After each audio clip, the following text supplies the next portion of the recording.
आज पनीर पोस्त बनाते हैं। चावल, रोटी, पराठा, पूरी सबके साथ बहुत ही अच्छे लगते हैं। बच्चे तो बहुत खुश होकर इसको खाते हैं। तो चलिए शुरू करते हैं। Welcome to my channel Bhanu with cooking. Recipe अगर पसंद आई तो मेरे चैनल को लाइक शेयर और सब्सक्राइब जरूर कीजिएगा। 200 ग्राम पनीर है, क्यूब शेप में काट लिया। आप चाहो तो इससे बड़ा या छोटा पीस भी कर सकते हो, पर मीडियम शेप का पीस ही अच्छा लगता है। एक मीडियम साइज प्याज को मैं स्लाइस कर लिया। मैं 200 ग्राम पनीर लिया, उसके लिए 1.5 चम्मच पॉपी सीड को भिगो के रखी थी। उसके बाद हरी मिर्च के साथ उसका पेस्ट बना लिया। पॉपी सीड कितना लेना है वो डिपेंड करता है आपने पनीर कितना बना रहे हो। धनिया पत्ता है।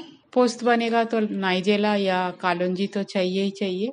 कश्मीरी रेड मिर्च सिर्फ कलर के लिए। पैन में मैं मस्टर्ड ऑयल डाल रही हूँ क्योंकि पोस्त मस्टर्ड ऑयल में ही अच्छा लगता है। 1 चम्मच के आसपास मस्टर्ड ऑयल डाल दिया। तेल को गर्म होने देती हूँ। तेल मेरा गर्म हो गया है। 1/2 चम्मच नाइजेला डाल दिया। इसे भी थोड़ा सा बनने का टाइम देती हूँ। अब स्लाइस किया हुआ प्याज को डाल दिया और प्याज को अच्छी तरह से फ्राई कर लेती हूँ।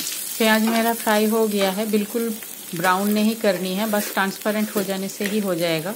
बिल्कुल ही 1 पिंच मैंने हल्दी पाउडर डाला। अगर आप नहीं चाहते हो तो इसको डिस्कार्ड भी कर सकते हो।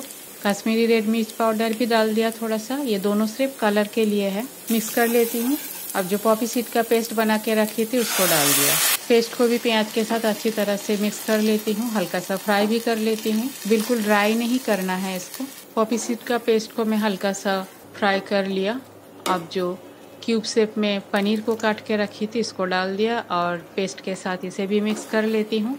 आप चाहो तो पनीर को पहले थोड़ा सा फ्राई कर सकते हो, पर उसमें पनीर का जो टेक्सचर है वो रबरी हो जाती है और थोड़ा सा ज़्यादा ही रिच हो जाता है। ऑयल इनटेक आपका ज़्यादा होगा, इसलिए मैंने तेल में इसे फ्राई नहीं किया। पनीर के साथ पॉपी सीड को मैंने अच्छी तरह से मिक्स कर लिया। आप स्वाद अनुसार नमक डाल देती हूँ। इस सब्जी को आप चाहो तो बिल्कुल ड्राई भी कर सकते हो या तो थोड़ा सा जूसी भी बना सकते हो। मतलब थोड़ा सा ग्रेवी रहेगा तो अच्छा भी लगता है रोटी, पराठा या चावल के साथ खाने में। टेस्ट को एनहांस करने के लिए हल्का सा चीनी डाल दिया और एक बार मिक्स कर लेती हूँ। थोड़ा सा पानी डाल देती हूँ। पॉपी सीड का पेस्ट जिस बोल में था उसी को ही थोड़ा सा मिला के डाल दिया। ऊपर से धनिया पत्ता थोड़ा सा स्प्रिंकल कर दिया। धनिया पत्ता ऑप्शनल है। पैन को कवर कर दिया और मीडियम फ्लेम पे इसे 2-3 मिनट पका लेती हूँ। 2-3 मिनट हो गया है, एक बार चेक कर लेती हूँ। ये बन के बिल्कुल तैयार है। ज़्यादा देर तक पनीर को पकाना नहीं होती है। पनीर जितनी देर तक कुक करोगे पनीर उतनी रबड़ी बनते जाएगा, इसलिए थोड़ा सा कुक करने से ही ये अच्छी तरह से बन जाती है। गैस बंद कर दिया मैं। मुझे इतना ही थिकनेस चाहिए। कवर कर देती हूँ पैन को और थोड़ा सा स्टैंडिंग टाइम देती हूँ इसे। उसके बाद सर्व करती हूँ। पनीर पोस्ट का डिश बनके मेरा तैयार है। बहुत ही टेस्टी होती है और मैंने बिल्कुल ही सिंपल वे में बनाया, कम तेल में बनाया। तो रेसिपी अगर आपको पसंद आई तो मेरे चैनल को लाइक शेयर और सब्सक्राइब जरूर कीजिएगा।